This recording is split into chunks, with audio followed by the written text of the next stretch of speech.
Okay, I'd like to call this meeting to order at 7 o'clock. First up, adoption of the agenda. Councillor Schlossberger. All in favor? Carried. Minutes, regular minutes for the January 27th, 2020 meeting. Any questions, Craig?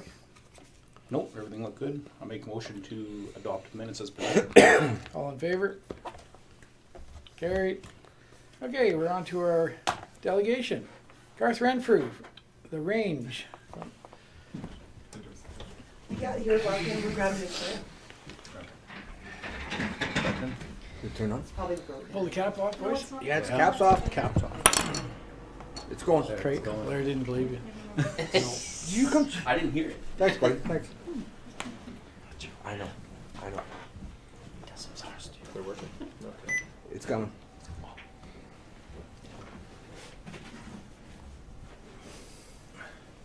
Is it working? It's coming. Kick it. Who messed with it? I didn't. So just, It was Mike. His Mike turned it off and on. Oh, it was Mike. is there two different Garths? No, just one. Just the one? What? Because there's two different names. What? I know, I'll explain that in a second. Oh, okay. Well, it's- I just noticed. I know. Okay. Why? That's why we are here. Why? Catch that shit. I did. Okay.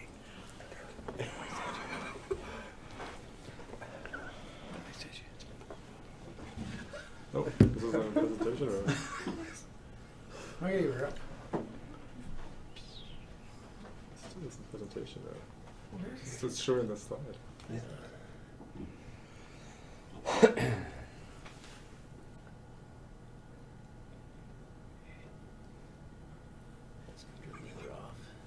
That's better. This isn't going so well. I think You it's just going want me to, good. I can just present it from this. It's going wonderful.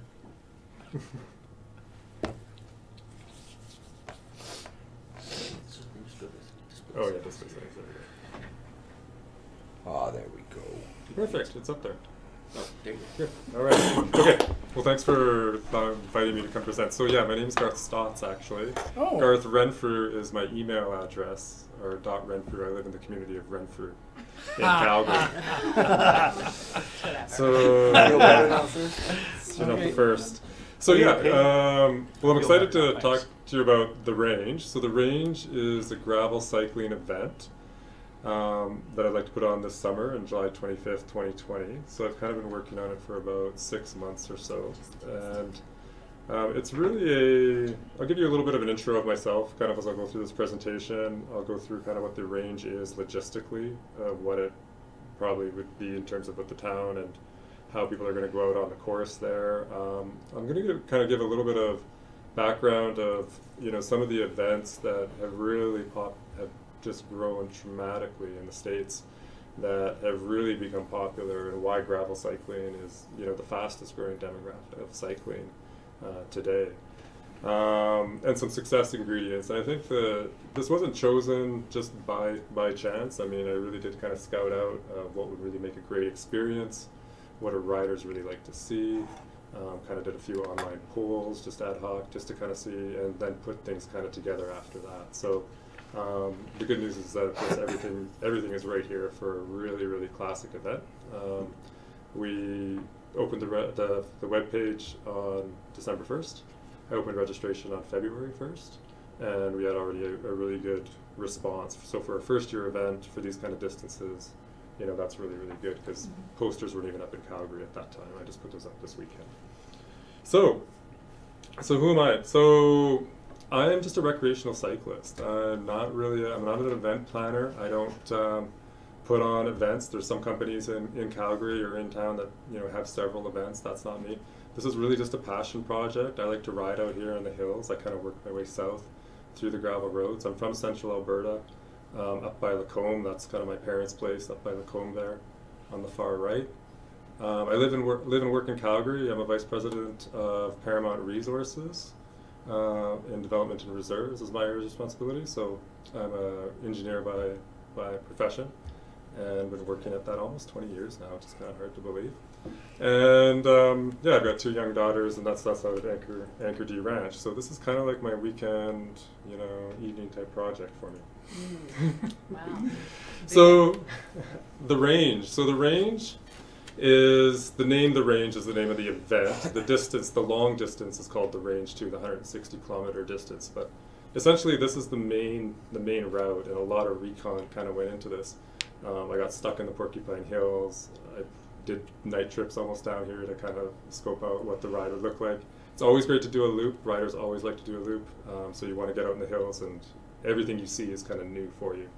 The only area I couldn't loop was that area down on kind of south in Skyline there. But anyway, it starts in Claresholm and just, at the community hall or community center, and goes out on, I think it's 8th Street there, just straight south. Turns to gravel, and that's basically the last of the pavement that pretty much everyone's going to see.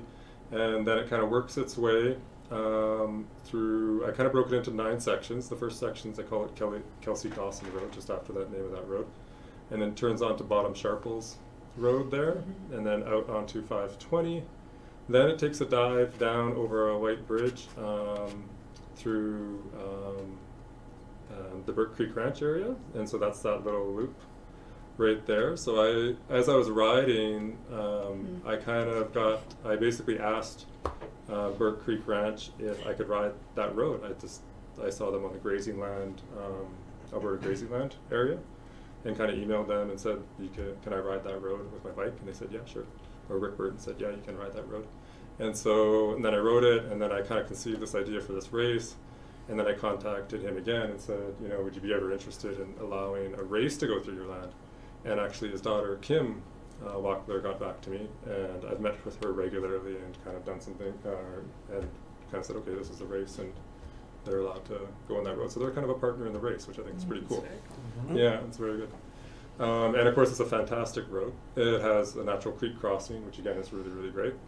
So then it cuts over their ridge, and then it gets back onto 520, and then it goes up, I believe it's called East Sharples Road. I call it kind of Ridge Hill, a really long climb, about a 10-kilometer climb. You get up to the top, then you have to dive down Skyline, go out to the Waldron Road, turn around, go back up, roll through the Porcupine Hills until you get to the really, really tough section, that area that basically rides up to Linden Creek Road, cross the creek again, and come back down. And if it's wet, I do have a backup route because that road is so nasty. But that's what makes the ride really epic, and that's what basically riders really like. So this is the big route. The 160K is this route. The 110 and the 53, it's all the same roads. It's just we just cut out sections. So I cut out kind of Skyline. For the 110, I cut out Skyline and Ridge Hill. And then for the 53K just kind of touches and Bottom Sharples, and then it just kind of goes back. It's the exact same route. So same amount of marshals and everything on the race. For the range, for the big distance, the limit for entry is only 300. We'll see if I get there. I mean, it might be 150 to 200 people this first year, but it might go up to 300. So I've got about 50 already, which is quite a bit for February. Yeah. And then we've got a good website. The website really breaks down the course, has a lot of visuals, just a lot of great content, pictures, and Instagram too as well. And then there's also a Facebook page to it. So you got to do all those things when you're getting your message out there. But that's just the logistical part of it. Really what the range is it's just a great inspiring ride, and it's a great adventure and scenery and connection with the community and the environment. The number one value is rider experience and safety. Riders are just going to come out, have a great day. Some are going to come out to race it really hard. Some are going to come out just to get through it. It's going to be attrition for them just to get through the day. Others are going to come out just to have a great time and just be with their friends and stuff like that. The grasslands, of course, are awesome out here. I mean, I don't think a lot of people really realize it. When they go out there, they'll be really inspired by just how immersive the grasslands are. It's really an inspiring ride. And it really is a great time for partners to integrate. That's the only thing I ask for partners is people say, how can I partner with the race? I never ask, all you have to do is just be excited about it. We don't need anything really other than active people who are kind of excited about the race, somewhat. And that's all we really need. And you know, these events, and I'll kind of talk about some of the events that have gone on in the States, but Claresholm is really in a great position for this kind of event. I mean, it is a short-term event, it's a weekend event, but these things do blow or have blown up to be more just a day. It's been like almost like a week or even a couple days surrounding the weekend. So it really is, I think, you know, the local community has the most to gain or lose. People, you can always put on a ride. Rides are easy to put on. You show up, you pay your fee, you ride, you go home. No one really remembers those. They don't last. It kind of almost feels like you just wasted your money sometimes, or I could have just ridden that on my own. But really the local success or failure is really linked to the local support. You know, and that's really what kind of is really key for these things. And it can be a really big signature. I think this can definitely be a destination event because of, you know, the scenery and what you have out here. Okay, so why put this on? So we actually don't really have a signature event in Alberta. We've got one gravel cycling event called Goes to Gravel. It goes in June. It goes up by Water Valley. It's a pretty good event.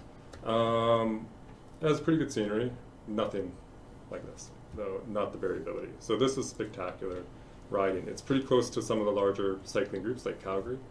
So it's an incredible rider experience. I think it's going to be an incredible ride. It's going to be a bucket list ride for a lot of people. Of course, it benefits local tourism and area, and you know, you're going to influx. I mean, people have already asked me, where can I camp? Where do I stay? That sort of thing, right? And you know, you can actually make this into a bigger event to make awareness for other things. Like I know from a Burke Creek Ranch's perspective, not speaking for them, but you know, grassland conservation is a priority for them. So you know, we want to make that a part of the race. And I really like the historical aspect. That's really my kind of just my hobby. I love the historical nature of this area, and you know, being from descendants of pioneers too. So that's part of me just has a natural appreciation for that. So gravel cycling, why is it so popular? And we'll kind of get to that. But this is kind of just some quotes that I pulled out of some books. So gravel sportives, which would be considered a gravel sportive, are here, and they might be the best kind of cycling event. People love these events. Cycling's next big thing. Gravel from the Financial Times. I truly appreciate Road Rudy and Great Plains on a gravel bike. It's really popular because it can draw from a really big demographic of road cyclists who want to get off the road and want to get away from cars into something a little bit different. So that's an easy convert, like myself. Like I have a road bike. I don't use it anymore. I just use my other bike, my gravel bike. There's a different bike. Go. Bike companies love it too. They can sell you another bike. So, but I mean, just on Instagram alone, like if you tag something with hashtag gravel bike, there's 450,000 posts that are just hashtagged with that. So it's grown in popularity tremendously in probably the last 2 to 3 years. These are some events that have really become very, very popular races, and some of them are pretty new actually. So SBT Gravel is a Steamboat Springs event. It has 1,500 riders. It's in its second year. It's sold out in 2 hours. You have to literally be just, you know, right on your web page or right on their web page to buy it.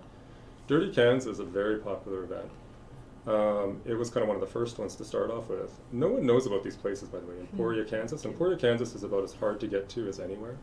It's right in the middle of the state. It's like no airports near there at all.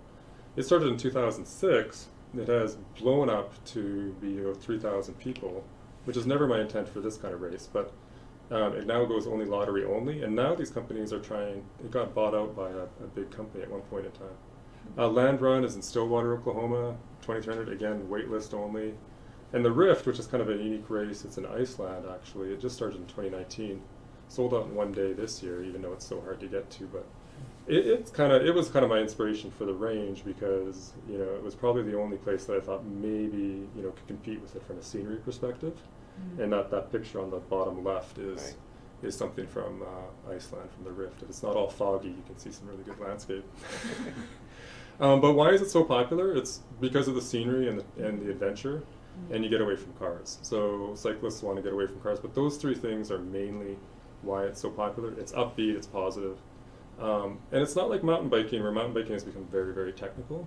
So gravel cycling has had a lot bigger base to draw from than mountain biking. Mountain biking is very, you know, technical, expensive bikes, it kind of left this, mountain biking went this way and cycling went this way, and this big demographic of people looking for something in between is kind of where this fits in.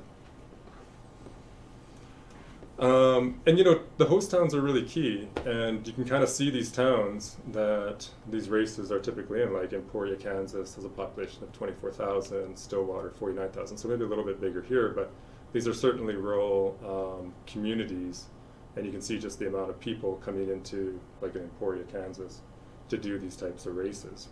So yeah, it can be quite impactful from that perspective. You know, key ingredients to a great race, kind of talked about this, so scenery, spectacular roads, challenging terrain, identity. Identity is a really key thing with races, and that's why this one's kind of framed around, that's why it's called the range. The second distance is called the ranch. These landscape shots are a big part of the identity of it, the multi-surfaces, kind of that really open, wide open spaces. What a range is really, like wide open, free to roam kind of spaces, really immersive stuff you really don't see. You don't see many areas where you go to with no structures or no fences, but you do get that out here. Great partners, well executed, well supported. Those are kind of the key things that make it a really great race. So the potential impact, so they can be, like I said, really big destinations, events. So over 40 countries so are represented in what they call the Mid-South 2020, which is in Stillwater, Oklahoma. Dirty cans that people fly in from all over the world to see. I've already got a registration from Colorado in this race. So, I mean, there is, people come up and, you know, check out the event, and then they plan like a little trip around it and stuff like that too. So you get a huge tourism influence. Of course, there's local support and shops and businesses and those kind of things. You can raise awareness for local initiatives and just kind of celebrate the scenery. That's what pretty much all the riders, large majority of them are going to be urban. They come to get out of the city for the most part. So how to be involved in an event like this? So this is, you know, just, and you know, be excited about it. That's all. That's really all the things. Volunteering is the most important thing. If anyone asks me to partner with it, I always, you know, say like volunteer is the number one thing. It can be a small volunteer, it can be a big volunteer. Just help with the race, kind of support it. The riders will roll in on Friday. There'll be probably a little bit of an expo or whatnot around the community center, and then we'll roll out kind of on Saturday, and it'll be all over by kind of Saturday night at 8 p.m. or so.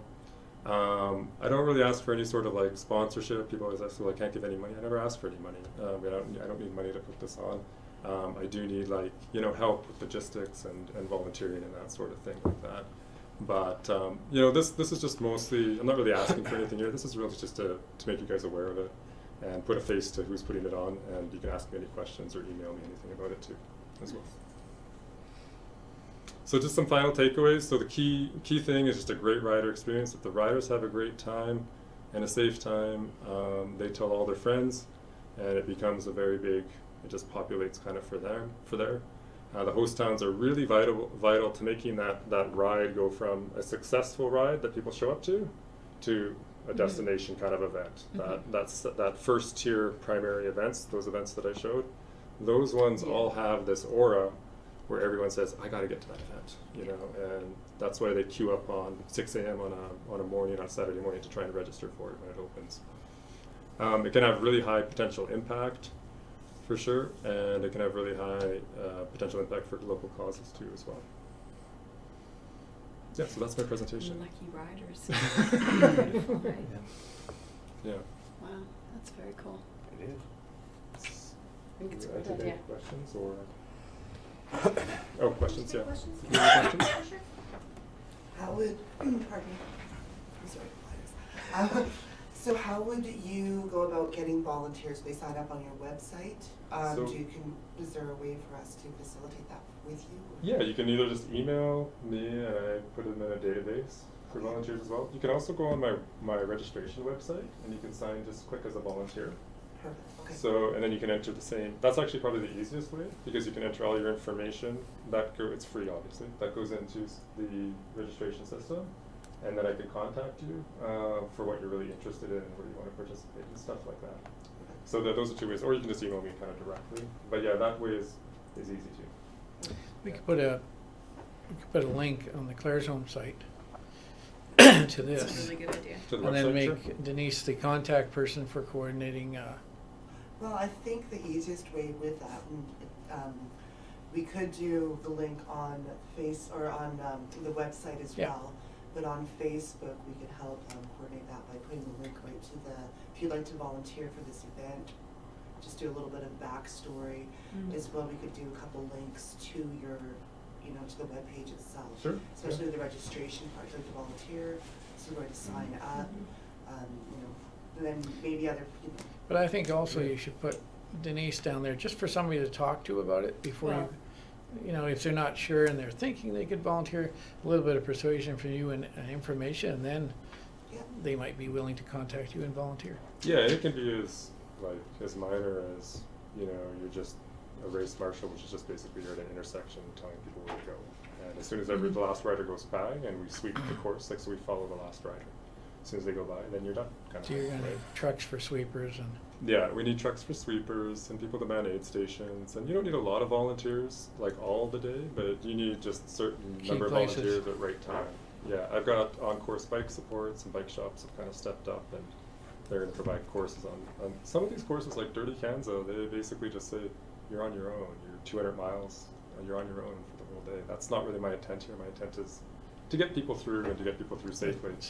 If they want to race it and go hard, go for it. But that's so what makes not a gravel bike compared to a road bike? I was actually thinking about bringing it, to be honest. Change the tires. That it? Change the tires. So yeah, the tire is a little bit different. I mean, you can have a little bit wider tires. So a road bike might have 25 millimeter tires, where a gravel bike might have up to 40 millimeter tires. So the forks are built a little bit wider. But mainly, there's a couple key changes that have opened up this out of cycling. One is that a lot of the tires run tubeless now. So if you used to do a course like this on any bike with a tube, you'd get a lot of flats. Yeah. And so now that you can run tubeless, this kind of cycling, you can go 160 kilometers without getting a flat. So that's a big deal. The other thing that's a big deal is what's opened up the tire sizes is that everyone's gone to disc brakes on the front fender versus calipers. Mm-hmm. So calipers really restricted the tire technology for a lot of years, but now since every bike, even road bikes, are gone to disc brakes, that has opened up all this range of different tires that people like to ride. And then there's some subtle changes with gravel bikes. The geometry is slightly more different that makes it a little bit more stable. So like I'm on a road like this, I would never, if I rode my road bike down a road like this, I would be going very slowly because I would probably crash, tire size aside. But the gravel bike is a little bit lower center of gravity, the bottom bracket's a little lower, so it just feels more stable when you're going down hills like this on loose terrain. On this train. Yeah. Interesting. It's beautiful. Have you talked to the MD? No, so I got the MD on Wednesday. Perfect. Yeah. Their meetings Looks are in the good. day. Looks good. Yeah, Yeah. it's amazing. That's great. Great Yeah. parcel. I'll volunteer something when I drive my truck around to help out. Really? Sweeper? I'll be a sweeper. Yeah, sweepers are great. Anyone has a sweeper that can sweep through that. The one area I do need sweepers for is that tough area you get through that you can't really drive cars through. That Yeah. Porcupine Oh, you can Hills drive area. cars Get some everywhere from cabos there. down. No, you can't. Not that. Okay. Not a good car.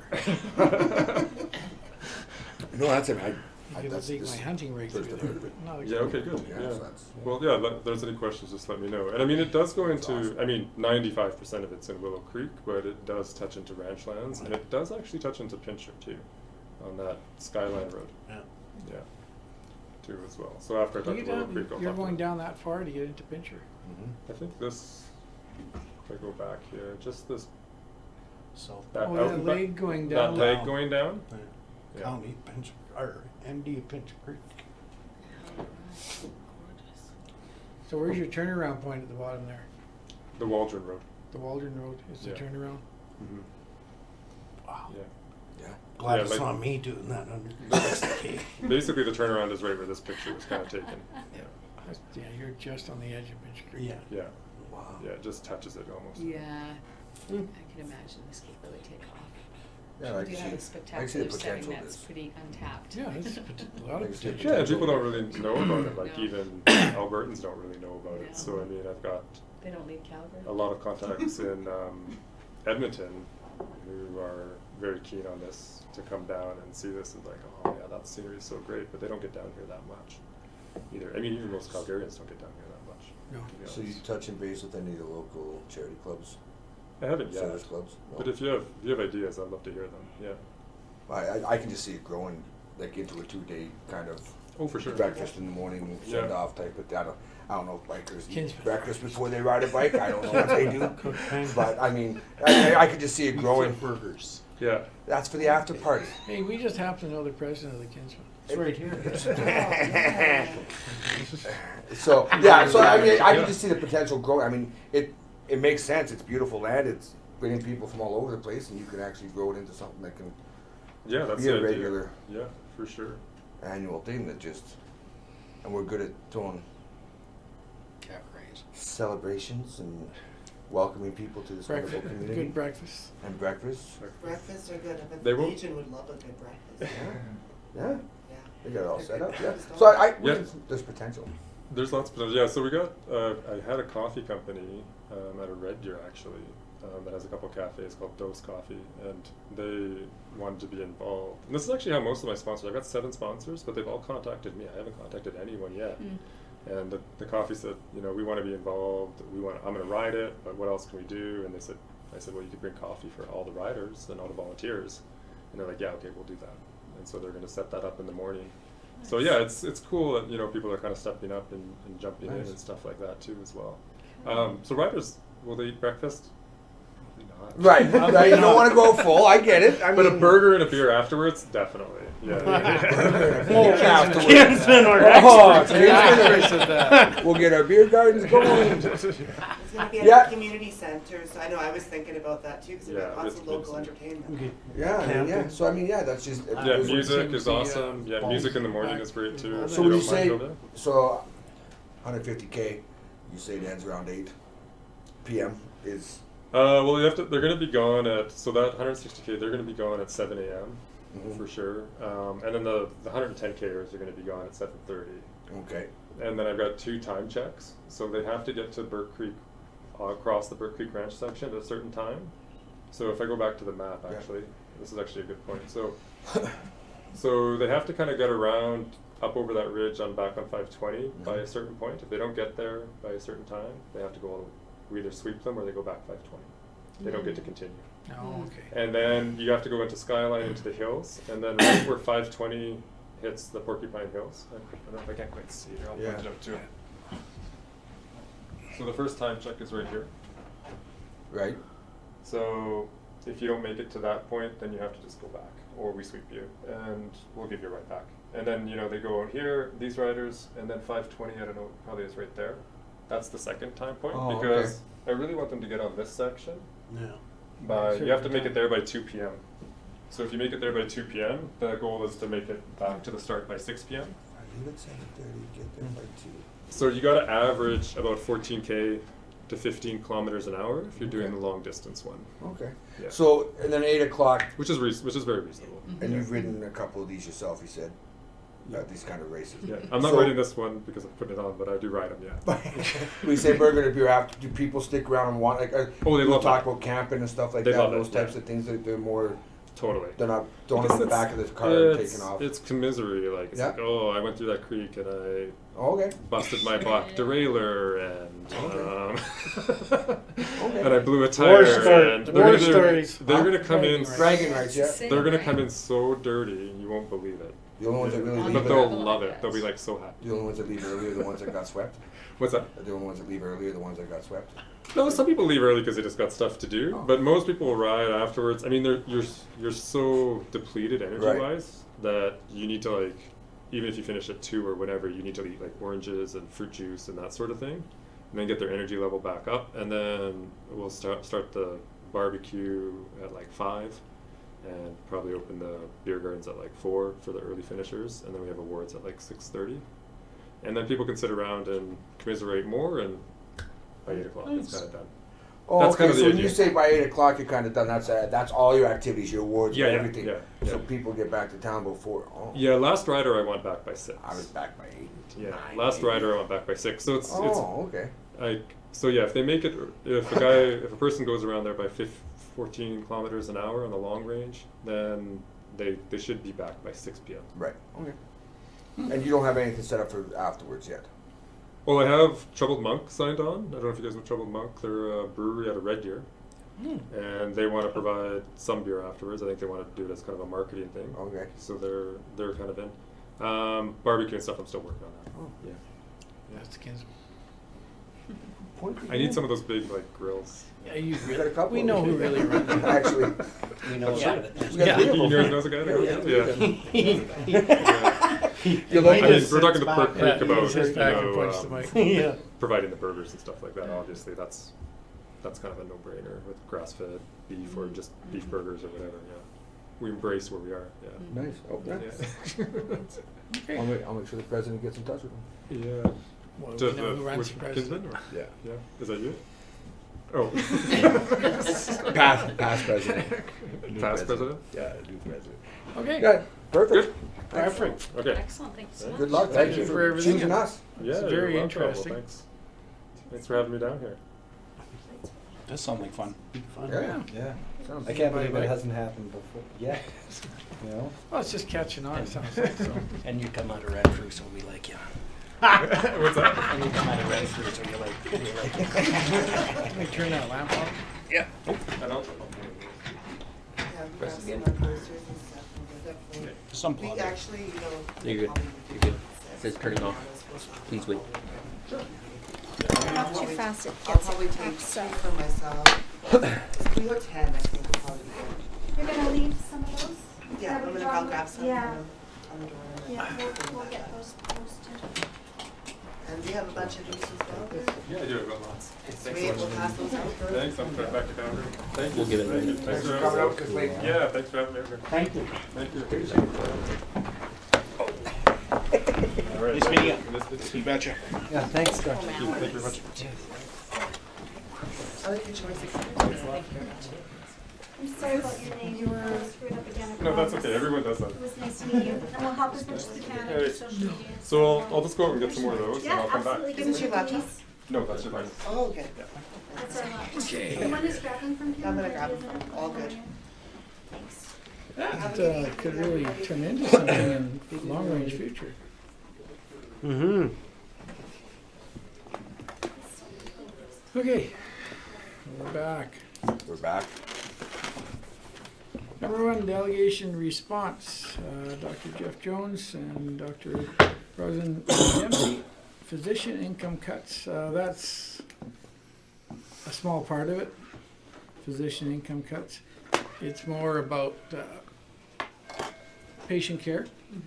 I mean, we discussed this quite a bit. I had another meeting with the doctors, and I invited Nanton, Stavely, us, AMD, Pincher Creek, and Fort McLeod.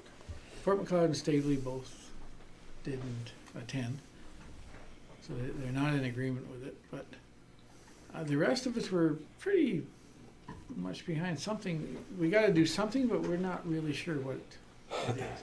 Letter writing campaigns are one thing. We've done our letter. I don't know if they're effective unless there's, hundreds of them.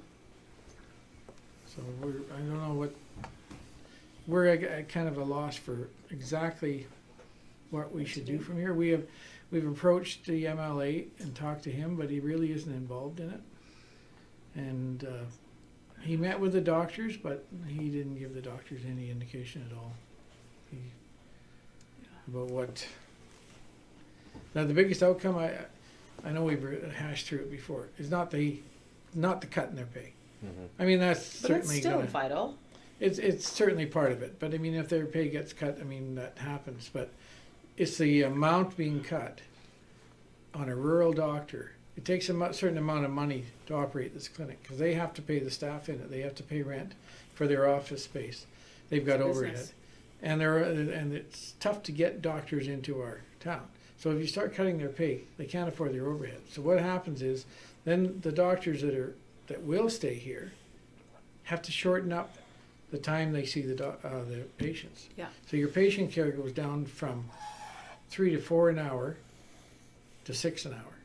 So you can see the demographics of that and what they're gonna have to say to you while you come through. And they'll restrict you to one item. So if you go in there with a hangnail and like just name 3 things, they're gonna say, okay, 3 appointments, because they will not have time to. That's right. Because as a rural doctor, to keep your own clinic and meet your overhead, they have to maintain a certain amount of overhead. Right now, at the current level, we're having a heck of a time filling the empty spot in the clinic. But it doesn't feel like there's anything that can be done right now. You've met with other communities, but there's no We great don't really ideas. have a, A plan. no, couldn't come up with one. We talked about it when we're going to meet again. I mean, And did the doctors have a suggestion of what they felt could be done? they're pushing their group. The best we can do is push our group hard, but I know the AUMA is pushing hard because of all their rural members. The city is not affecting the city as much as Not it's as deeply affecting the as rural. we're- The rural is, because they're maintaining their own clinics, the overhead is bigger. So, you know, that cut and pay is way more dire to them than it is to somebody that's working in the general, Peter Lockheed. Right. He gets a flat rate and he's gonna get dropped. His overhead there is no overhead. Right. So the demographics are Mm-hmm. really tough to come up with an answer, so. Because when you're a doctor, you're actually a partner in that corporation, Mm-hmm. right?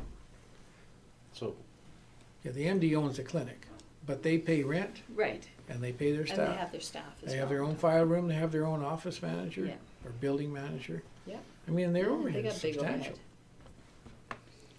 And that's why they're having a problem at the current wage level.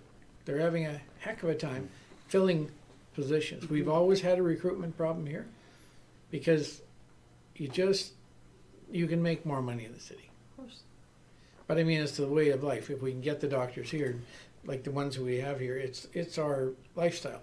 You sell them on the town and the friendliness and the lifestyle. But if they can't afford to live here, If you're going to curtail their income too much, then you're not going to be able to attract them. and they're already hard enough to get here. Yeah. Wow. So I don't know what we can do. The one thing I did think about, we've got the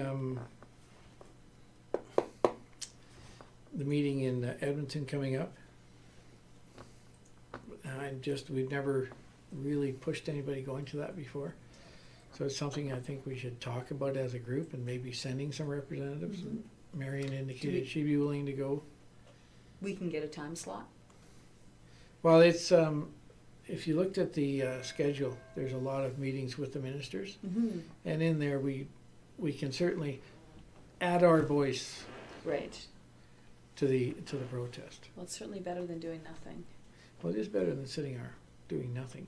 The other thing is I'm going to meet with the MD later in the month Mm-hmm. on a different matter with health, and perhaps if the MD and us and I'm going to talk again to the other groups, if we all petition the government together to get a meeting with the Minister of Health or his assistant in the region.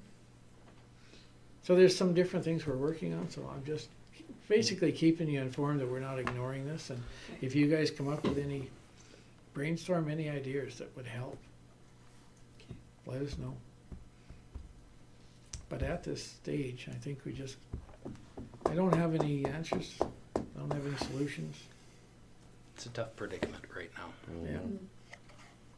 Yeah. The province has backed off, and they're apparently doing public hearings, but nobody knows where they're doing them. but the date's been pushed to Postpone. The date's, May that's what I 1st. mean, the date's been pushed off, and they've been doing public Yeah. hearings, and that could be just because so many people are protesting Well, right they're now. getting such a back. AUMA is pushing back hard for us. Good. And all the small towns are pushing their MLAs like we've been pushing ours, and I know most of the region's doing the same. So that's just basically all I can tell Thanks you for is an the update. update. And I just don't have any answers to Mm-hmm. Fair enough. We can do more letters, but I am gonna, I think we need to stay in touch with. and next, this week or next, I'm going to have Marion reach out to all the communities again and see if we can have Definitely all of our bordering communities. They I do know need to Pinch utilize our Pinch facilities and Creek's stuff. very concerned. Yeah, Don he drove up for the meeting, and I mean, they've got 11 doctors there, and they've got a different facility going, because they do a lot of specialty work there, like hip replacements and stuff like that. And if they start losing doctors, I mean, that's their niche. a big blow. Mm-hmm. And their doctors are in the same boat, they're complaining exactly the same. Yeah. You know, if they may not be able to afford to maintain their overhead, they may have to draw back and go to the hospitals. Nanton's a bit different because it's just a clinic, right? Right. They don't have a hospital. They don't have auxiliary hospital where these guys have to. Yeah, but Right. they're not on call. Yeah.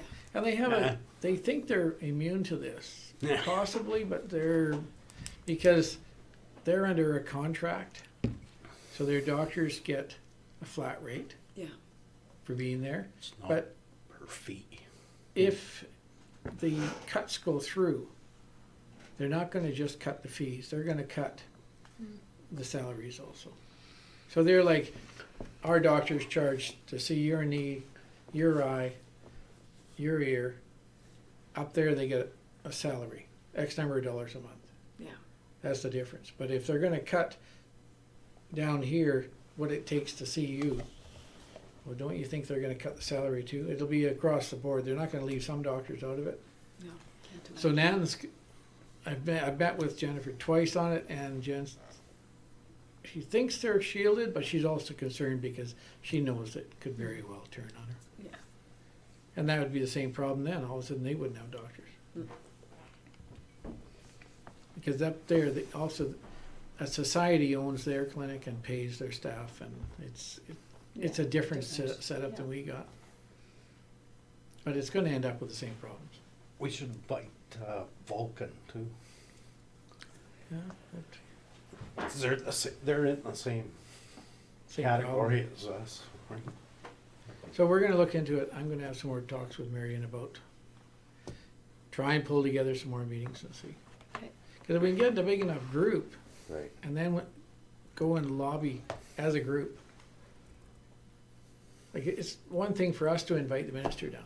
If 26 communities invite the minister down, how does he ignore that? Right. Yeah. Right. That's how we. But that's about all we got. That's Right. I think that's how we have to approach it, though. Yeah. Mm-hmm. Let's get enough people together. Yeah. Okay. So anyways, we'll keep you Okay, informed. Thank you. Number 2, news release, Alberta government. Oh, this is for information, and I believe there was a poll in there also with there. Yep. I'm not sure how that all is going to play out. Nope. It's It's interesting. I'm not sure why they're doing this again. They just 3 years ago they went through a whole demographic of redoing the Elections Act, and here they are doing it again. So Do you want me to comment? sure, on this? what do you got on that? So yeah, so they did just do a review and a substantial change to the government or the Local Authorities Election Act in 2017. They aren't looking to review the whole thing again. They're just looking at some key pieces of it. Basically, they had some feedback that it suggested there's still some gaps that exist in the legislation, and so they're looking for some feedback on it. So basically, the items that they're looking at are the length of the campaign period, the nomination process, campaign finances, third-party advertising, and recall of municipally elected officials. And so those are the portions of the act that they're reviewing. But that's substantial. I mean, the nomination process was just all changed. Campaign finances were totally changed last one. So they're reviewing, Some of it. they're overlapping again. There. The major components of it. Length of campaign, it's only 4 weeks now. Is I think they're looking to expand it, not Expand not short it. But I don't know that for sure. I get tired of listening to campaigns that last more than a week, let alone expanded over a month. Well, it's for information right now, and you can go to alberta.ca and do your feedback online. And I would suggest you do go in there if you've got any concerns with it. Give your feedback. Okay.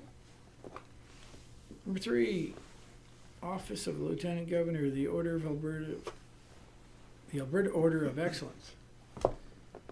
Go ahead. So the Alberta Order of Excellence is the highest honor the province of Alberta can bestow on a citizen of this province. The membership to the order reflects a true diversity of strengths, ideas, and fields of endeavor. So basically, they're just looking for anybody, if you guys know anybody that would that you think is deserving of this award, to nominate them. Basically, if you know a remarkable Albertan who has made significant contributions to the lives of other Albertans and deserves to be considered. The deadline for submissions is this coming Friday, February 15th. So yeah, if you know of anybody, feel free to nominate them. Thank you. It's not the town, we personally nominate them.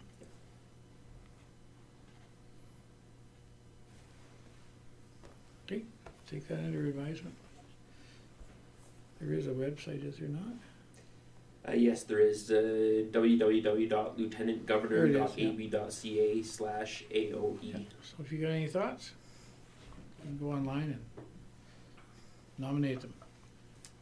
Okay, number 4, Alberta Infrastructure Planning for Growth Program Applications. So we had submitted an application, expression of interest to the ICIP program. That's the Canada Infrastructure Program. And so this is a granting program that is a provincial, federal, and municipal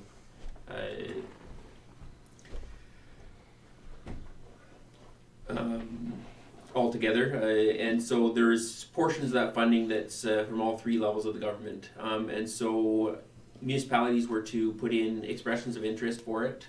Those would then go to the province. They would review the applications and basically see which ones they want to pass on to the feds. We were informed here, this was for the 5th Street East upgrade, so to be able to provide servicing to the new Starline Business Park. We received word here that we were not selected. There was over 700 expressions of interest received, and so they were oversubscribed, and ours was not one of the ones chosen. Okay. Number 5, Correspondence, Alberta Municipal Affairs, Ministers, Awards, Municipal Excellence. This is just basic information. I mean, yeah, so basically they're again looking for submissions. Basically this is the 19th annual awards to recognize municipal government excellence and promote knowledge sharing among municipalities. So there's 5 different categories that you can be nominated for. One being partnership, that's partnership with other municipalities or societies, for-profit companies, partnership with anybody there really. Second one is building economic strength. Third is service delivery innovation, so that's looking at more efficient ways of providing or alternative delivery approaches to providing municipal services. Fourth one is enhancing community safety, and then the last one is smaller municipalities. The last one is the only one that's restricted. All the others are open to all municipalities. The last one is just for populations less than 5,000. I could see administration possibly putting in for building economic strength with the rural immigration program. Okay. And the work that the Economic Development Committee has done on that. I think it'd be a good fit to put in for that.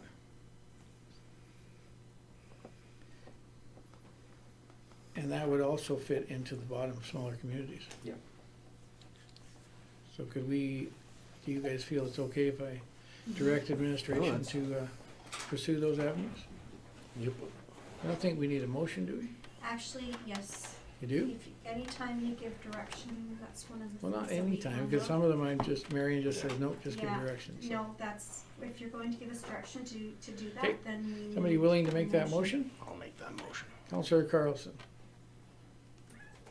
So that's for building economic strength and smaller communities. Question? Sorry, I'm gonna need a minute. Typing. What? You don't have it? So is that, this is the award we She won didn't have last this one year. already drafted. No. For, what was it again? We won last Safe- year. Yeah, it's one we won last year for community safety. That was for safety. Safety. Yeah. For Jason's Yeah. and local communities. That was under the small Risk communities. reduction. Risk reduction.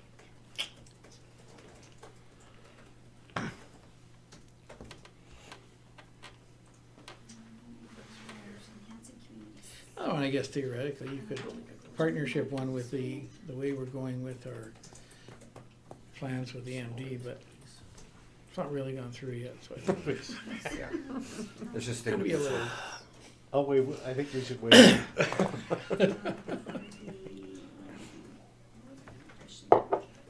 Optimistic, maybe next.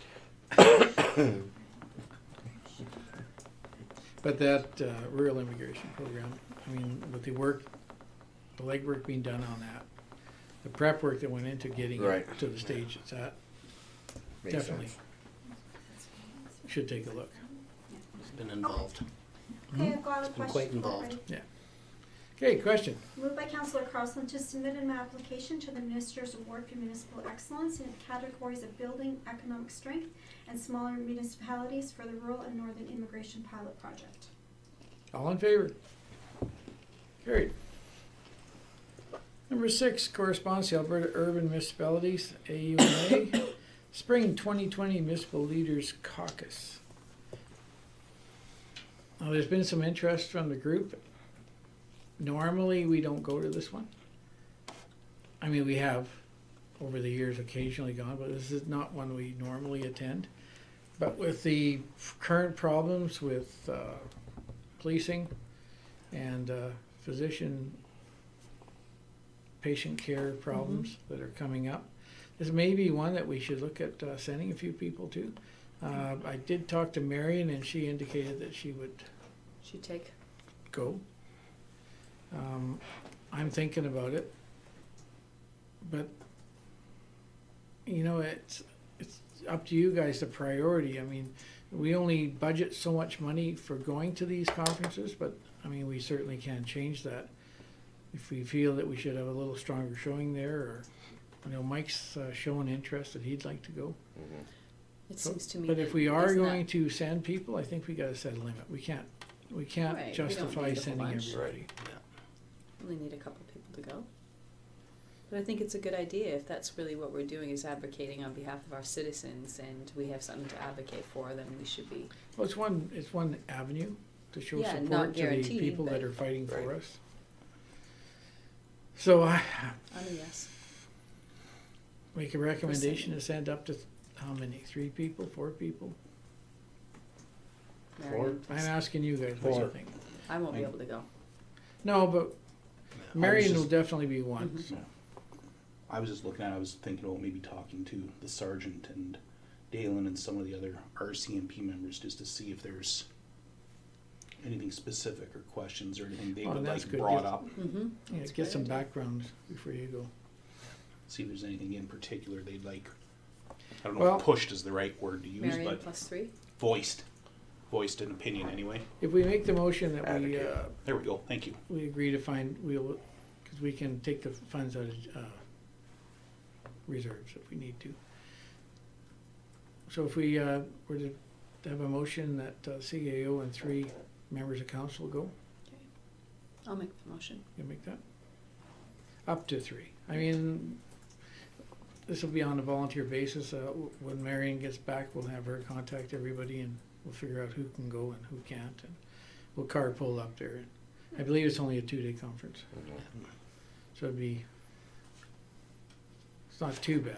I mean, not as restrictive as the other one. Right. Okay, so you're making that motion. Okay. I've made that motion. Green, you got Moved by that? Councillor Schultz to send the Chief Administrative Officer and up to 3 members of council to AUMA's Spring 2020 Municipal Leaders Caucus on March 25th and 26th, 2020 in Edmonton. All in favor? Carried. Number 7. No, number 8.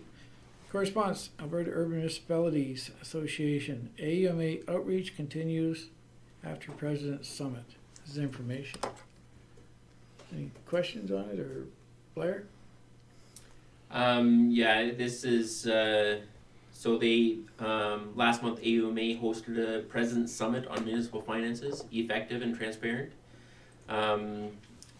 You know, AUMA states in their letter here, you know, they appreciate the over 175 municipal leaders from across the province who engaged in the dialogue. As part of that, they found there were still some, I guess, items they wanted to address with the province, and have drafted a letter to the Premier. The issues that they're looking at is that you know, municipal government cannot absorb any further cutbacks or additional costs without significantly increasing taxes or cutting back essential services. Planned reductions to the Municipal Sustainability Initiative (MSI) must be revisited, and a strategy developed to ensure that stranded federal infrastructure funding starts flowing back to Alberta communities. The budget 2019 fiscal plan identified that the education tax acquisition would be increasing by approximately 4% starting in 2020-2021. This imposition to property tax ratepayers is planned for the same time as a freeze in the provincial education spending. This planned year-over-year tax increase is unacceptable to municipalities and ratepayers. So they've requested a meeting with the Premier to further highlight that municipalities have done all they can to absorb funding cuts and cost increases. Well, I'll take it for information. There's not much we can do with it. Number 8, request for decision, infrastructure master plan and water study. Blair? Yeah, so administration is just requesting a motion of council to accept a proposal for the Framework for Growth project. This is an infrastructure master plan and water study project. So the deliverables of this project are a topographical survey of the town's infrastructure to confirm and update our GIS data that Old Man River Regional Service Commission maintains for us. To the infrastructure assessment of the town's deep utilities, lift stations, water treatment, wastewater treatment, roadways, public space, and buildings. A 10-year capital plan, a water assessment, and asset management. This information is important to plan for our growth in the future. It can be utilized not only by us, but any developer wanting to connect to the town system. This information also can be utilized for asset management and to plan for off-site levy bylaws, which will assist with growth, paying for the growth when infrastructure improvements are triggered by that growth. So we put out an RFP for this project. We received 6 different submissions from different engineering firms. Administration reviewed the proposals and is recommending accepting the proposal from Associated Engineering, Alberta Limited. They are a qualified engineering firm and have completed many similar projects. And they have a working knowledge of the town system, as we've worked with them in the past, especially with our stormwater system. Their proposal was below budget, and they also are in their proposal have said that they can also provide support with applying for other grant funding to help us with next steps through the I'm blanking on what the other grant program is that they'll work with us through. I think through FCM, federal, no, No, it's not Federation of, Canadian municipalities? no, I can't remember, Carry sorry. I know, I've talked to Marion about it, I can't remember myself. The acronym. But yeah, there's another organization within Alberta, or sorry, within Canada. It's Canadian. It's a federal program that does provide some grant funding for asset management. Yeah. And so they would help us with that as well. Okay. So I'll be willing to make that motion. Councillor Cutler, It's in the budget. question?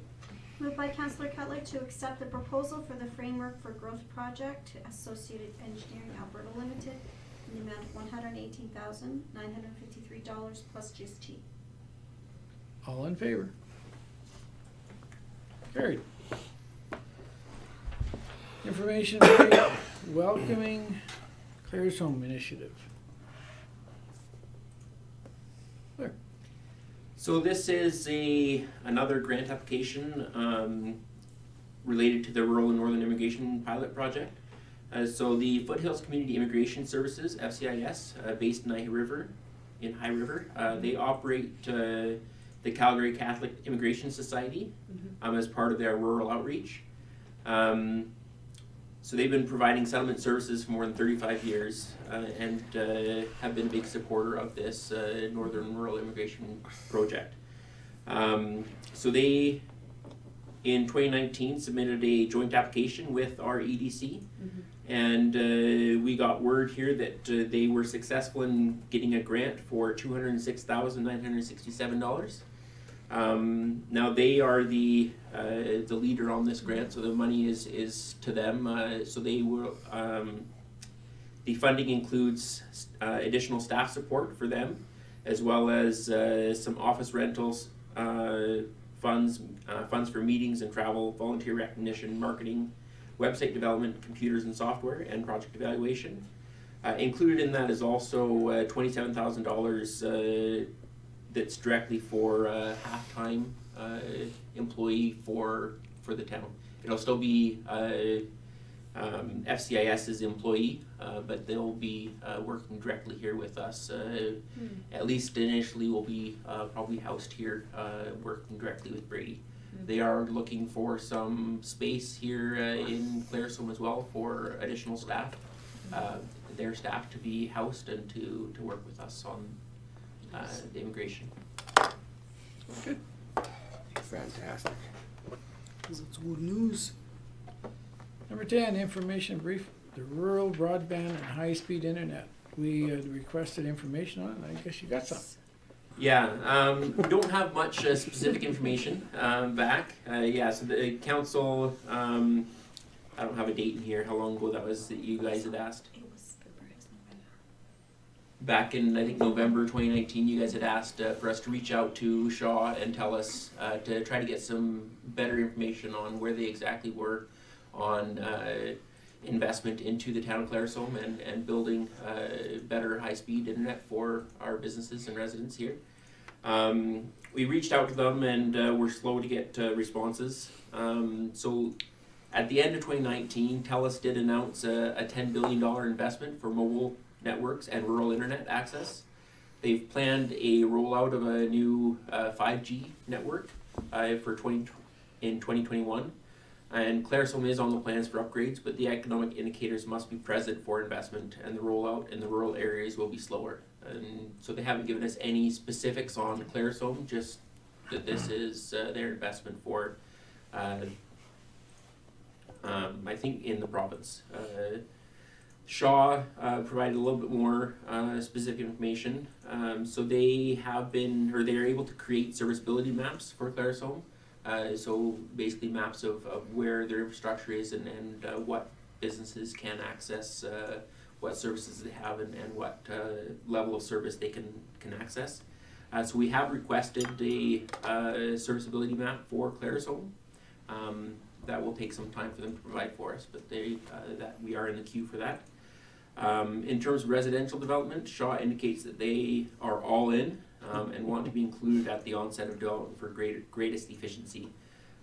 Commercial developments require further return on investment analysis than residential. In some cases, shared multi-party trenching agreements can be made with municipalities to mitigate larger upfront investment. Shaw currently provides services to the South Industrial Area and Alberta Road to the north, just west of Highway 2. Okay. Thanks. Number 11, information brief. Council resolution status, that's for information. Adoption of information items. Any questions on the 6 items listed? Get a motion to adopt them. Councillor Schlossberger? Question? Moved by Councillor Schlossberger to adopt the information items as requested. As All? presented, As sorry. presented, yeah. Duh. Sorry. All in favor? Carried. Motion to go on camera. Councillor Carlson. All in favor of going on camera? Okay, camera off, please. We are in camera. Unbelievable. Okay, a motion to come out of in camera. Councillor Cutler, all in favor? Motion to adjourn. Councillor Carlson. We are adjourned. Welcome back. Camera off. Welcome back, buddy.